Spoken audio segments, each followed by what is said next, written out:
اعوذ باللہ من الشیطان الرجیم بسم اللہ الرحمن الرحیم یا ایہا الذین آمنوا لا تتخذوا اليہود والنصارى اولیاء بعضهم اولیاء بعض صدق اللہ مولانا العظیم۔ میرے عزیز و دوستو، اللہ رب العزت کا بے حد کرم ہے، احسان ہے کہ اللہ پاک نے ہمیں دین سیکھنے، سمجھنے اور عمل کے جذبے سے جمع فرمایا ہے۔ اللہ تعالی ہم سب کے آنے کو، جمع ہونے کو، مل بیٹھنے کو اپنی بارگاہ میں قبول فرمائے، کمی کوتاہیوں کو معاف فرمائے۔ یہ جو آیت کریمہ تلاوت کی ہے، اس میں اللہ رب العزت نے ایمان والوں کو حکم دیا ہے کہ یہود کو اپنا دوست نہ بناؤ، اور دوسری جگہ فرمایا ما یود الذین کفروا من اہل الکتاب ولا المشرکین ان ینزل علیکم من خیر من ربکم۔ یہ اہل کتاب نہیں چاہتے کہ اللہ تعالیٰ کی طرف سے آپ کو کوئی نعمت ملے، کوئی ترقی ملے، آپ کو کوئی عزت ملے، کوئی مقام ملے، تو یہ لوگ جو ہے یہ اسے برداشت نہیں کرتے۔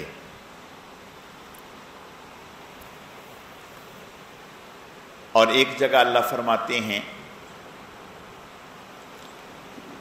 کہ یہ اہل کتاب اور یہود اس وقت تک خوش نہیں ہوں گے جس وقت تک آپ ان کا اتباع نہ کر لیں، یعنی اپنا دین چھوڑ کر ان کے دین کو اختیار نہ کر لیں۔ تو یہود کے ساتھ، اہل کتاب کے ساتھ ہمارا میل جول نہیں ہے، نہ رہا نہ رہے گا، بلکہ ہماری آخری لڑائیاں بھی یہود کے ساتھ ہوں گی۔ کتاب الجہاد میں امام بخاری رحمۃ اللہ علیہ نے ذکر کیا ہے کہ یہود کے ساتھ مسلمانوں کی آخری لڑائی ہوگی۔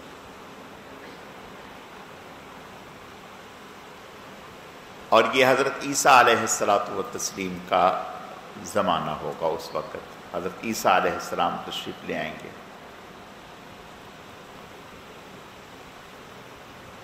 تو یہود، ان کے ساتھ ہمارا راستہ ملتا نہیں، بلکہ ہمارے اور ان کے راستے الگ الگ ہیں۔ تیسرے پارے میں اللہ فرماتے ہیں کہ یہ یہود ایسے ہیں کہ اگر آپ ان کے پاس کوئی امانت رکھوا دیں تو یہ واپس نہیں لوٹائیں گے، الا یہ کہ ڈنڈا دکھائیں تو پھر جو ہے یہ واپس لوٹائیں گے، ورنہ نہیں۔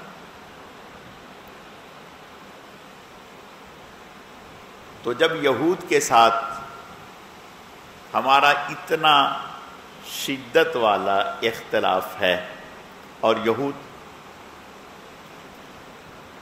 کوئی موقع ہاتھ سے نہیں جانے دیتے تھے کہ آپ صلی اللہ علیہ وسلم کو تکلیف نہ پہنچائیں،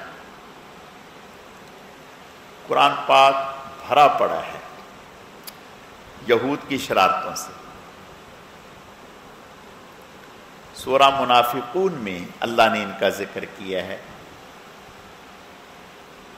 وَإِذَا رَأَيْتَهُمْ تُعْجِبُكَ أَجْسَامُهُمْ كَأَنَّهُمْ خُشُبٌ مُّسَنَّدَةٌ، کہ جب یہ آپ کے پاس آتے ہیں تو دیکھنے میں بڑے اچھے لگتے ہیں، بڑے پڑھے لکھے، سمجھدار، دانا، گفتگو کریں گے تو ایسے لگتا ہے جیسے موتی جھڑتے ہیں، لیکن اندر میں غلاظت ہے، گند ہے، یہ ایک لمحہ بھی آپ کو برداشت کرنے کے لیے تیار نہیں ہے۔ قرآن میں پہلے پارے میں اللہ نے ذکر کیا یا ایھا الذین آمنوا لا تقولوا راعنا وقولوا انظرنا واسمعوا وللکافرین عذاب علیم۔ یہود منافق جب حضور کی مجلس میں آتے تو راعنا کے معنی ہے آپ ہماری رعایت کیجیے، آپ ہماری طرف توجہ کیجیے۔ تو یہ اس لفظ کو بگاڑ کر بولتے تو معنی ہوتا، اس کا معنی بن جاتا کہ ہمارے چرواہے، یعنی حضور صلی اللہ علیہ وسلم کو کہتے ہمارا چرواہا۔ اب جو سیدھے سادے مسلمان ہوتے، پڑھے لکھے نہ ہوتے، وہ ان کی شرارت کو نہ سمجھ پاتے، وہ بھی ان کی دیکھا دیکھی کہ یہ پڑھے لکھے لوگ ہیں تو یہ لفظ یہ بول رہے ہیں تو وہ بھی وہی لفظ بولتے۔ اب یہ اندر میں بڑے خوش ہوتے کہ دیکھیں ہم نے کس طرح سے ان کو بیوقوف بنایا ہے کہ انہی لوگوں کے زبانوں سے اللہ کے نبی صلی اللہ علیہ وسلم کی توہین کروا رہے ہیں۔ اللہ نے آیتیں اتار دیں، یا ایھا الذین آمنوا لا تقولوا راعنا وقولوا انظرنا، اے ایمان والو راعنا کا لفظ ہی چھوڑ دو،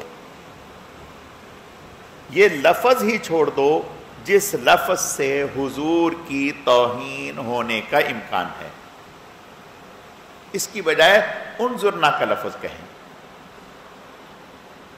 تاکہ وہ شرارت نہ نکال سکے۔ اسی طرح حضور علیہ السلام کے پاس آتے کہتے السلام علیکم السلام علیکم۔ ہمارے ہاں بھی بعض لوگ بیچارے وہ کچھ تو زیادہ پڑھ لکھ جاتے ہیں تو وہ اس زوم میں بولتے ہیں، کچھ کی زبان پر انگلش کا شاید تکلم اتنا چڑھا ہوتا ہے کہ وہ عربی کو بھی انگلش میں بول دیتے ہیں۔ جیسے پنجابی لوگ وہ اذان پنجابی میں دیتے ہیں، قرآن پنجابی میں پڑھتے ہیں، یعنی ان کے اس لہجے پر وہ غالب ہے۔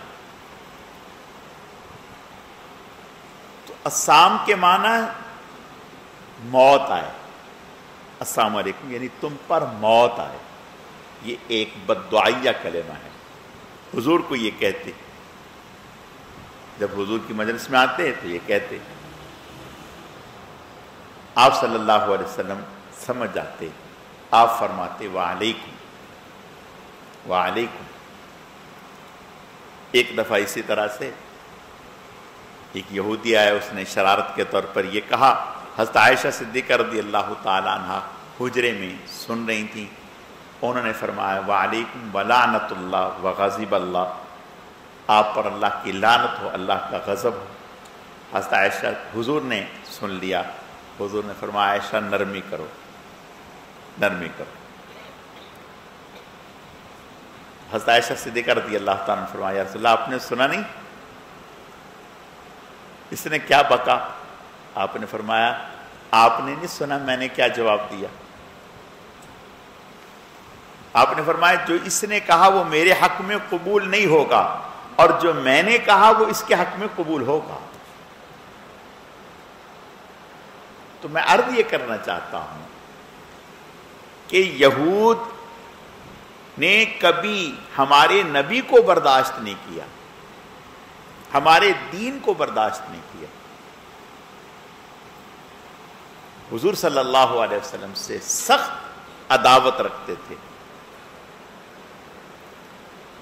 اب سوچیں جو ہمارے دین کو برداشت نہ کریں، ہمارے نبی کو برداشت نہ کریں، ہم انہیں کہاں سے اچھے لگیں گے؟ ہم انہیں کہاں سے اچھے لگیں گے؟ یقیناً ہمارے بارے میں بھی ان کا کوئی نرم موقف نہیں ہے، وہ ہمیشہ ہمیشہ ہر موقع پر ہمیں نقصان پہنچانے کی پوری کوشش کریں گے اور کرتے ہیں۔ آپ صلی اللہ علیہ وسلم نے ہمیں بتایا کہ یہود سے نفرت کرنی۔ کیسی نفرت؟ آپ نے فرمایا کہ اگر راستے میں چل رہے ہو تو یہودی پر راستہ تنگ کر دو، تنگ کر دو راستہ اس پر کہ وہ کشادہ ہو کر کے نہ گزر سکے،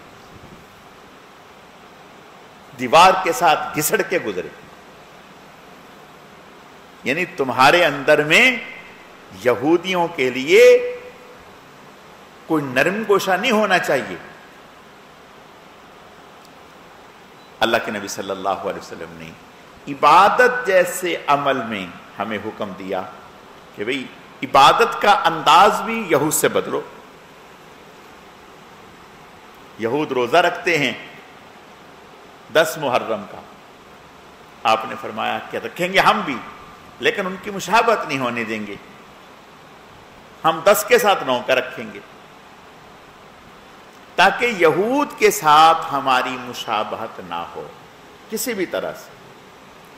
تو بھائی جب یہود ہمارے دوست نہیں ہیں، یہود ہمارے ازلی دشمن ہیں، یہود ہمارے نبی کو برداشت نہیں کر رہے، یہود ہماری کتاب کو برداشت نہیں کر رہے، یہود نبیوں کے گستاخ ہیں، نبیوں کے گستاخ ہیں، ایسی گستاخی اللہ کے بارے میں کہنے لگے کہ اللہ ہم سے قرض مانگ رہا ہے، لگتا ہے اللہ فقیر ہو گیا۔ اللہ فرما رہے ہیں لَقَدْ سَمِعَ اللَّهُ قَوْلَ الَّذِينَ قَالُوا إِنَّ اللَّهَ فَقِيرٌ وَنَحْنُ أَغْنِيَاءُ۔ اللہ نے ایسے بدبختوں کی بات کو سن لیا جو یہ کہتے ہیں کہ اللہ فقیر ہے اور ہم غنی ہیں۔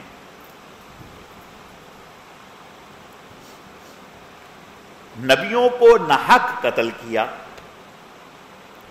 موسیٰ علیہ الصلوۃ والتسلیم جن پر ایمان لانے کی بات کرتے ہیں، ان کے ساتھ کیا کچھ نہیں کیا، کیا کچھ نہیں کیا۔ ان سے کہا کہ آپ کتاب لینے اللہ تعالیٰ سے دعا کریں کہ ہمیں کتاب مل جائے، دعا کی، تورات اللہ نے کہا ٹھیک ہے، تورات لینے کے لیے گئے، پیچھے بچڑے کو معبود بنا لیا، بچڑے کو معبود بنا لیا، اس کی پرستش کرنے لگے۔ حضرت کتاب لے کے آ گئے، کہنے لگے ہمیں کیا پتا اللہ نے دی ہے یا آپ خود تیار کر کے لے آئے ہیں، ہمیں کیا پتا۔ حضرت نے فرمایا کہ بھئی اچھا ٹھیک ہے، کہنے لگے ہم تو اس وقت تک نہیں مانیں گے جب تک ہم اپنے کانوں سے نہ سن لیں۔ حضرت نے فرمایا ٹھیک ہے، اس کا کیا حل ہونا چاہیے؟ حضرت نے فرمایا اس کا حل یہ ہے تمہارے جو بڑے بڑے سردار ہیں مختلف قبیلوں کے، ان کو جمع کرو۔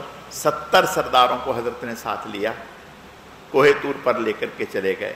انہوں نے اپنے کانوں سے سنا کہ اللہ فرما رہے ہیں کہ یہ ہماری کتاب ہے، پھر بھی نہیں مانا، کہنے لگے ارنا اللہ جہرا، ہم تو اللہ کو سامنے سے دیکھیں گے۔ اللہ تعالیٰ سامنے آ کر کے کہیں۔ اب اس سے بڑی گستاخی کیا ہو سکتی ہے؟ فوراً اللہ کی پکڑ آئی، وہیں مر گئے۔ موسیٰ علیہ الصلوۃ والتسلیم فرمانے لگے اے اللہ، ان بیوقوفوں کی وجہ سے آپ ہمیں بھی سزا دیں گے، یا اللہ پاک اگر آپ نے ان کو مارنا ہی تھا تو پہلے ہی ختم کر دیا ہوتا۔ یہ تو کہیں گے کہ موسیٰ علیہ السلام نے سازش کی ہے، اکٹھے کر کے ہمارے آدمیوں کو لے گیا اور وہاں جا کے مار دیا۔ تو میں عرض یہ کرنا چاہتا ہوں کہ یہود جن کے ساتھ ہمارا کبھی سمجھوتا ہو سکتا ہی نہیں، اگر ہم ان کی مشابہت کرنے لگ جائیں، ان کے طور طریقوں کو پسند کرنے لگیں، ان کے رنگ ڈھنگ کو پسند کرنے لگیں، ان کے کلچر کو پسند کرنے لگیں، ان کے دین کو پسند کرنے لگیں، تو اس سے زیادہ بد نصیبی کیا ہوگی؟ میں عرض کرتا ہوں، حضرت عمر بن خطاب رضی اللہ تعالی تورات کے چند ایک ورق ان کے ہاتھ آ گئے، چند ایک ورق ان کے ہاتھ آ گئے، تو حضرت عمر رضی اللہ تعالیٰ ان کو پڑھنے لگے۔ آپ صلی اللہ علیہ وسلم تشریف فرما ہیں، آپ کا چہرہ غصے سے سرخ ہو گیا۔ حضرت ابوبکر صدیق رضی اللہ تعالیٰ عنہ نے غالباً فرمایا، عمر تیری ماں تجھ پر روئے، حضور کا چہرہ نہیں دیکھ رہا؟ حضرت عمر رضی اللہ تعالیٰ نے دیکھا، دیکھیں صحابہ کرام رضوان اللہ علیہم اجمعین، حضور صلی اللہ علیہ وسلم کی ناراضگی تو بہت آگے کی بات ہے، بہت آگے کی بات ہے۔ عدم التفات، آپ کا توجہ نہ فرمانا، توجہ نہ فرمانا، یہ ان کے لیے موت تھی، یہ ان کے لیے موت تھی۔ صحابہ کرام رضوان اللہ علیہم اجمعین کی تو جان حضور کی جان میں اٹکی ہوئی تھی۔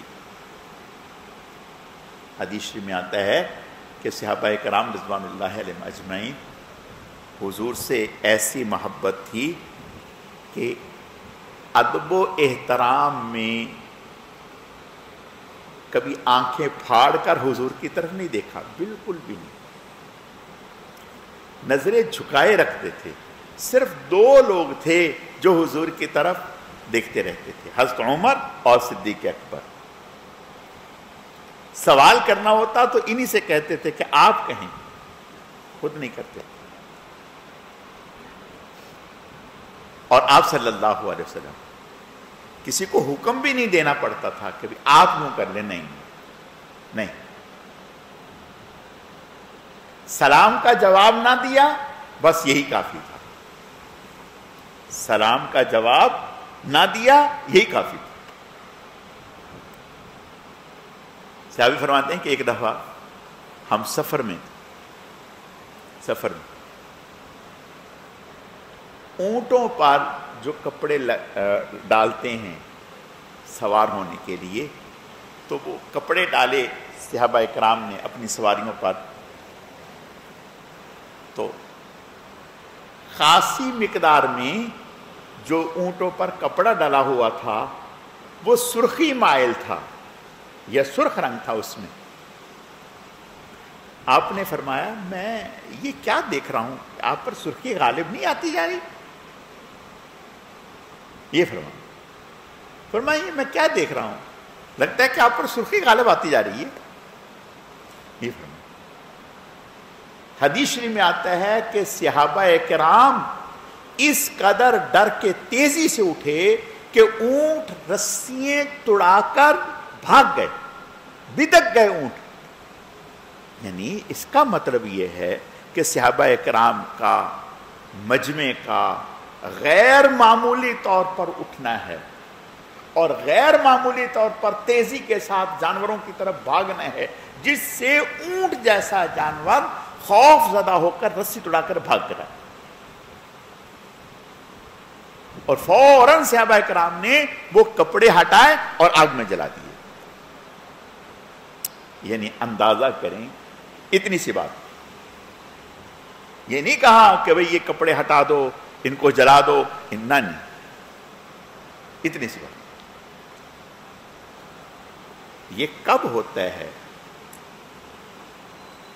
جب کسی کی محبت اتنی ہو کہ اپنی جان سے زیادہ محبت ہو، اور صحابہ کرام کو حضور سے جان سے زیادہ محبت تھی، اور حکم بھی یہی ہے، لا یؤمن احدکم حتی اکون احب الیہ من والدہ وولدہ والناس اجمعین۔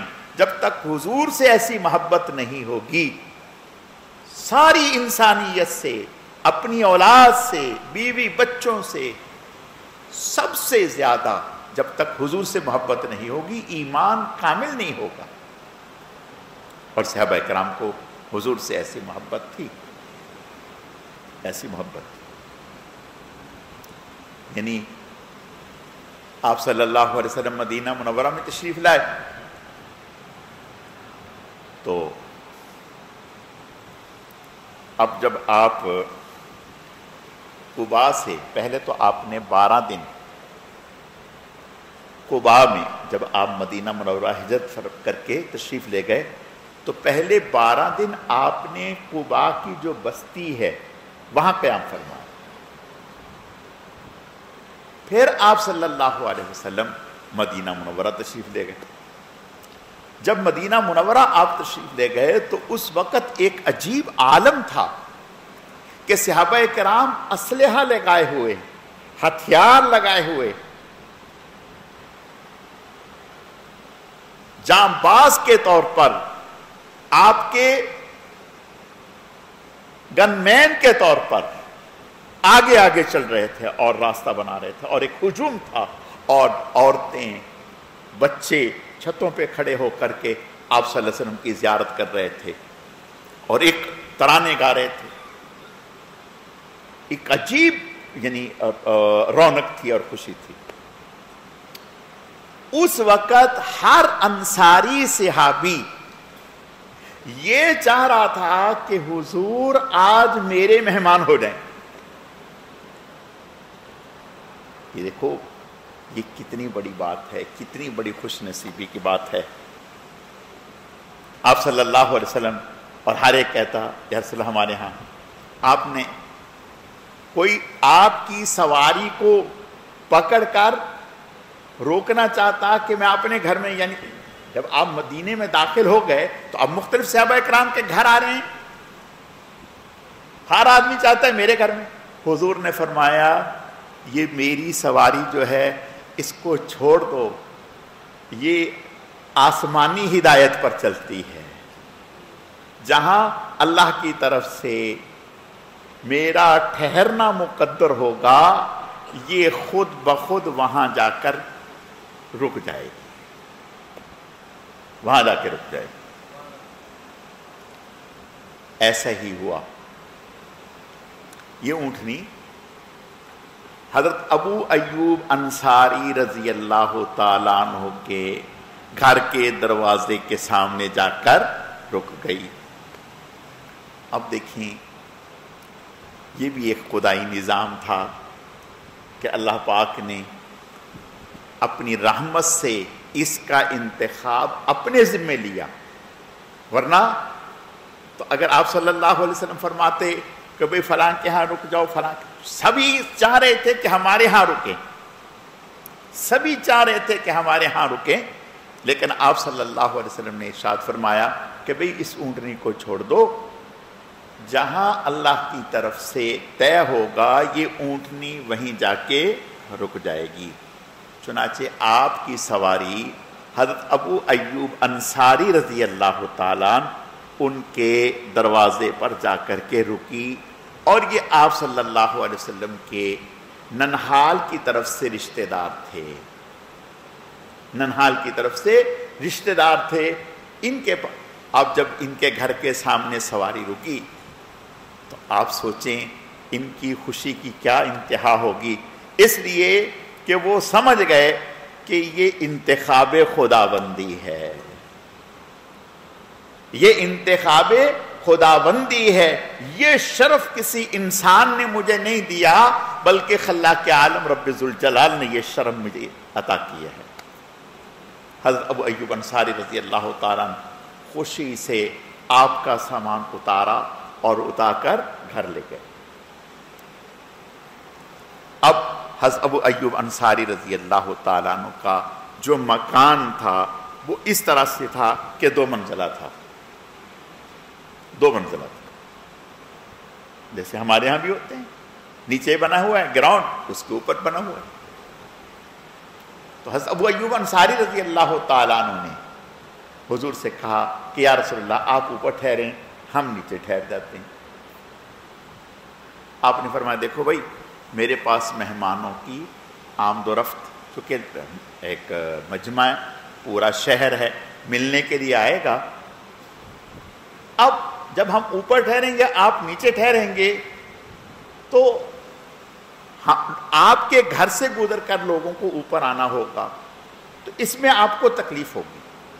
راحت اسی میں ہے کہ آپ نیچے ٹھہر جائیں، ہم نیچے ٹھہر جاتے ہیں، آپ اوپر ٹھہر جائیں، تاکہ لوگ نیچے آئیں تو وہ ہمارے پاس آرام سے بیٹھیں، کوئی مشکل نہ ہو، اور آپ اوپر آرام سے آزاد رہیں، کوئی پردے کا مسئلہ نہیں ہوگا۔ کہا ٹھیک، ایسا ہو گیا۔ رات کو اچانک حضرت ابو ایوب انصاری رضی اللہ تعالیٰ عنہ کے ذہن میں یہ خیال آ گیا کہ نیچے حضور اور ہم اوپر۔ بس یہ بات خیال آئی تو فوراً اپنے بیوی بچوں کو لے کر جیسے کیسے تھا رات ایک دیوار کے ساتھ لگ کر گزاری، اور صبح حضور کی خدمت میں آ گئے، یا رسول اللہ کچھ بھی ہر تکلیف برداشت ہے لیکن آپ اوپر رہیں گے، ہم نیچے رہیں گے۔ اور بتایا کہ پوری رات ہم سو نہیں سکے اس وجہ سے۔ یہ حضور صلی اللہ علیہ وسلم سے محبت تھی صحابہ کرام کو۔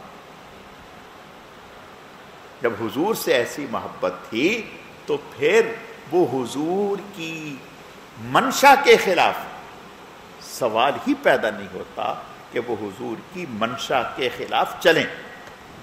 وہ تو حضور صلی اللہ علیہ وسلم کے اشارہ ابرو کو پہچانتے تھے کہ آپ کی چاہت کیا ہے۔ اور سچی بات یہ ہے ایک امتی کے یہی جذبات ہونے چاہیے، ایک امتی کے یہی جذبات ہونے چاہیے کہ وہ ہر لمحہ حضور کی منشا کو پہچاننے والا بنے کہ حضور ہم سے کیا چاہتے ہیں۔ اور صحیح معنوں میں امتی تبھی کہلائے گا جب حضور صلی اللہ علیہ وسلم کی منشا کو پہچاننے والا بنے۔ حضرت علی رضی اللہ تعالیٰ معاہدہ لکھا جا رہا ہے مشرکین سے۔ اس معاہدے میں حضرت علی نے لکھا رضی اللہ تعالیٰ کہ یہ معاہدہ محمد الرسول اللہ اور مشرکین کے درمیان ہے۔ اٹک گئے مشرکین اسی بات پر، کہا کہ اگر ہم آپ کو محمد الرسول اللہ مان لیتے تو آپ کو عمرے سے کیوں روکتے؟ نہیں، محمد الرسول اللہ نہیں، محمد ابن عبداللہ لکھ۔ آپ نے فرمایا کہ ٹھیک ہے تم نہ مانو لیکن اللہ کی قسم میں محمد الرسول اللہ ہی ہوں۔ اور حضرت علی سے فرمایا کہ ٹھیک ہے آپ اس کو ٹھیک کر۔ حضرت علی فرمانے لگے یا رسول اللہ علی کے ہاتھ میں اتنا دم خم نہیں ہے، علی میں اتنی سکت نہیں ہے کہ اپنے ہاتھ سے رسول اللہ مٹا دے، رسول اللہ مٹا دے۔ آپ نے فرمایا اچھا مجھے دیکھا۔ آپ نے اس کو مٹا کر محمد ابن عبداللہ لکھا۔ سیدنا صدیق اکبر رضی اللہ تعالیٰ عنہ علالت کے دنوں میں حضور علیہ السلام بیمار ہیں، نماز پڑھا رہے ہیں، نماز 2 رکعتیں حضور نے حضرت ابوبکر صدیق نے پڑھا دی ظہر میں۔ حضور علیہ السلام تشریف لائے، جب تشریف لائے تو سیدنا صدیق اکبر رضی اللہ تعالیٰ عنہ کو اندازہ ہو گیا کہ آپ صلی اللہ علیہ وسلم تشریف لے آئے۔ سیدنا صدیق اکبر پیچھے ہٹنے لگے۔ آپ صلی اللہ علیہ وسلم اشارہ فرمایا بھی آپ اپنی جگہ پر نماز پڑھائیں، نہ پیچھے ہٹیں۔ لیکن سیدنا صدیق اکبر رضی اللہ تعالیٰ پہلی صف میں آ گئے، آپ صلی اللہ علیہ وسلم مصلی امامت پہ پہنچ گئے، آپ نے نماز پڑھا دی۔ نماز کے بعد آپ نے پوچھا ابوبکر صدیق رضی اللہ تعالیٰ عنہ سے کہ ابوبکر آپ کو پیچھے ہٹ گئے؟ کہا یا رسول اللہ ابو قحافہ کے بیٹے کی یہ مجال کہ آپ کی موجودگی میں آپ کے آگے ہو کر امامت کرے، ایسا ہو نہیں سکتا، میرے اندر یہ طاقت ہی نہیں، سکت ہی نہیں۔ صحابہ کرام رضوان اللہ علیہم اجمعین چھوٹے سے چھوٹے درجے کا صحابی بھی حضور صلی اللہ علیہ وسلم کا اعراض، آپ کی نگاہ التفات کا پھرنا برداشت نہیں، بلکہ صحابی جب حضور سے مخاطب ہوتے تو کہتے فدا کا ابی و امی یا رسول اللہ، آپ پر ہمارے ماں باپ قربان ہوں اے اللہ کے رسول، یہ کہتے آپ پر ہمارے ماں باپ قربان ہوں یا رسول اللہ۔ اور آپ صلی اللہ علیہ وسلم صحابہ کرام رضوان اللہ علیہم اجمعین، حضرت علی رضی اللہ تعالیٰ سواری پر بیٹھے، کہا سبحان اللہ والحمدللہ ولا الہ الا اللہ واللہ اکبر، اور مسکرانے لگے۔ تو کسی نے کہا کہ یہ کیا موقع ہے مسکرانے کا؟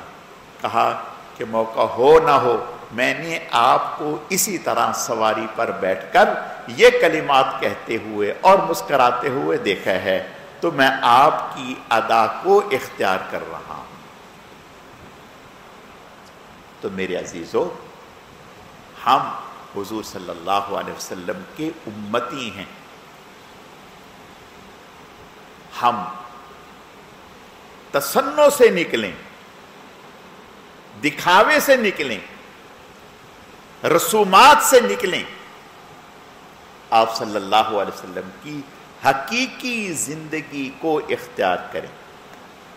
اور یاد رکھیں، اللہ نے جو نور، جو انوارات، جو وزن رسول اللہ صلی اللہ علیہ وسلم کے طریقوں میں رکھا ہے، دنیا بھر کے غوث کتب ابدال نفل پڑھنے لگ جائیں اور ایک شخص آپ صلی اللہ علیہ وسلم کے مبارک طریقے کو اختیار کر لے، اس کا وزن زیادہ ہے دنیا بھر کے غوث کتب کے نوافل پڑھنے سے۔ آپ صلی اللہ علیہ وسلم کے عمل میں، آپ کے طریقے میں اتنا اجر و ثواب ہے، اتنا کسی اور میں ہو سکتا ہی نہیں۔ جیسے اللہ نے آپ کو حسن و جمال میں ایسا بنایا، وَأَحْسَنُ مِنْكَ لَمْ تَرَ قَطُّ عَيْنِي وَأَجْمَلُ مِنْكَ لَمْ تَلِدِ النِّسَاءُ خُلِقْتَ مُبَرَّأً مِنْ كُلِّ عَيْبٍ كَأَنَّكَ قَدْ خُلِقْتَ كَمَا تَشَاءُ۔ یہ حضرت حسان بن ثابت رضی اللہ تعالیٰ فرماتے ہیں کہ ایسا حسین میری آنکھوں نے آج تک دیکھا نہیں۔ کیسے دیکھتی؟ کسی نے ماں نے پیدا نہیں کیا۔ مجھے تو ایسا لگتا ہے کہ جیسے آپ کہتے گئے ویسے اللہ آپ کو بناتے گئے، جیسے ظاہری حسن و جمال میں آپ کا کوئی ثانی نہیں ہے، اسی طرح آپ صلی اللہ علیہ وسلم کے جسد اقدس سے نکلنے والے اعمال میں کسی اور شخص کا کوئی عمل بھی آپ کے مقابل نہیں ہو سکتا۔ جب ایسا ہے تو پھر ہماری بدنصیبی ہوگی، ہم حضور کا لباس چھوڑیں، حضور کی عادات چھوڑیں، حضور کی گھریلو زندگی چھوڑیں، حضور کی معاشرت کو چھوڑیں اور غیروں کو ہم دیکھنے لگ جائیں۔ اللہ کے نبی کا ارشاد ہے، من تشبہ بقوم فہو منہم، جو جس قوم سے مشابہت اختیار کرتا ہے انہی کے ساتھ اٹھے گا، انہی کے ساتھ اٹھے گا۔ ایک صحابی فرمانے لگے، یا رسول اللہ قیامت کب قائم ہوگی؟ قیامت کب قائم ہوگی؟ آپ نے فرمایا، مسکرائے اور فرمایا کہ آپ نے قیامت کے لیے کیا تیار کر رکھا ہے جو آپ پوچھ رہے ہیں قیامت کب آئے گی؟ کہنے لگے، یا رسول اللہ اور تو کچھ نہیں، آپ کی محبت ہے، آپ کی محبت دل میں ہے۔ آپ نے فرمایا تو بس پھر ٹھیک ہے، جس سے دنیا میں محبت کرتے ہوں گے قیامت کے دن انہی کے ساتھ اٹھو گے۔ تو بھائی کچھ باتیں ذہن میں رکھ لو۔ ہمارے اکابر کہتے ہیں، بڑے کہتے ہیں کہ ظاہر کا باطن پر اثر ہوتا ہے، ظاہر کا باطن پر اثر ہوتا ہے۔ ہم اپنا ظاہر اللہ کے نبی جیسا بنانے کی کوشش کریں اور بنائیں، انشاءاللہ اللہ سے امید ہے اللہ ہمارا باطن بھی نبی جیسا بنا دیں گے۔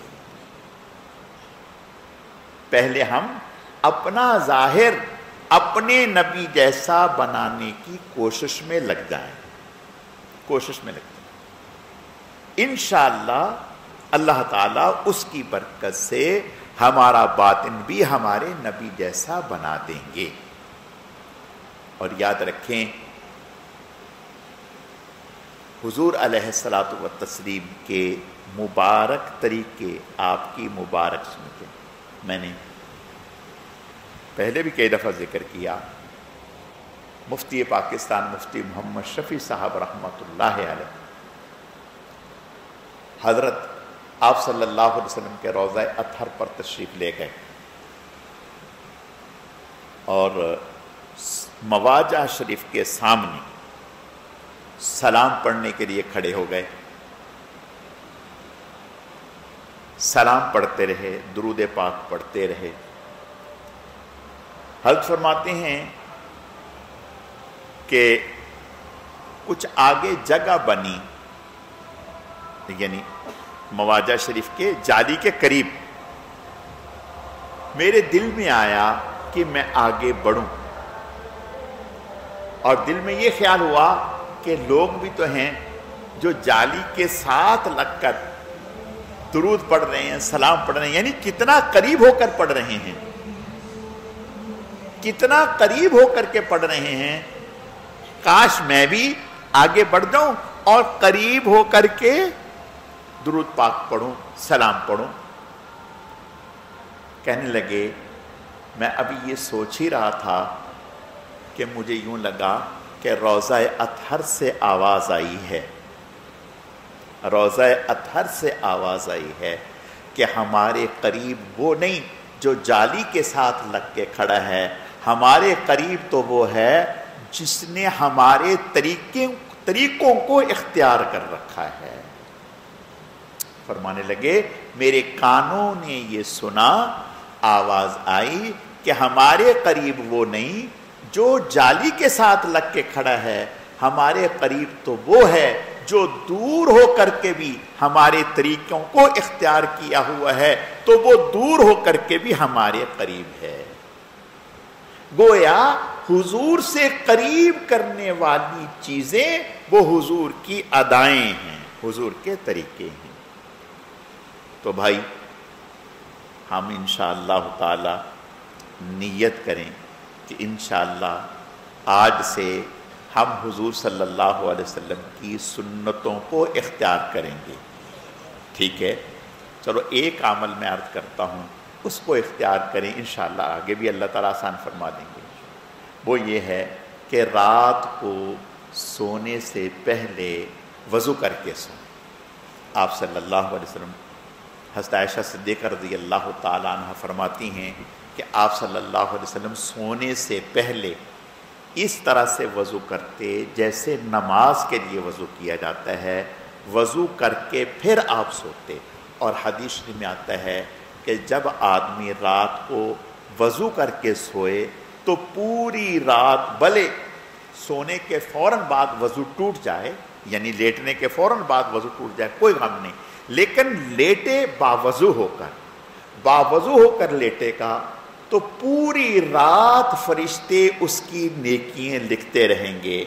اس دوران موت آ گئی تو شہادت کی موت ہوگی، شہادت کی موت ہوگی۔ تو بھائی یہ عمل تو کر سکتے ہیں نا؟ جو کہتے ہیں کہ انشاءاللہ ہم آج سے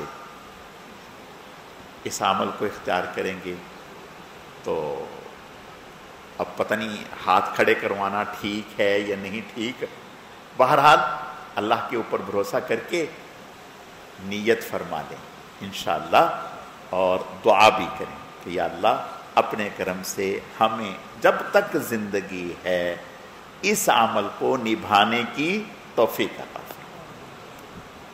جب باوضو ہو جائیں گے نا پھر تسبیحات بھی پڑھ لیں گے، اور یہ بھی سنت ہے کہ سونے سے پہلے جب بستر پر بیٹھ جائیں تو بیٹھ کر 33 مرتبہ سبحان اللہ، 33 مرتبہ الحمدللہ اور 34 مرتبہ اللہ اکبر یہ پڑھ لیں، اور کچھ مسنون دعائیں ہیں وہ پڑھ لیں، ٹھیک ہے، اور پھر اس کے بعد اللہم قینی عذابک یوم تبعث عبادک یہ پڑھ لیں، اللہم بارک لی فی الموت وفیما بعد الموت یہ پڑھ لیں، دائیں پہلو پہ سو جائیں، یعنی دعا مانگ کے سو جائیں تھوڑی دیر کے لیے، یعنی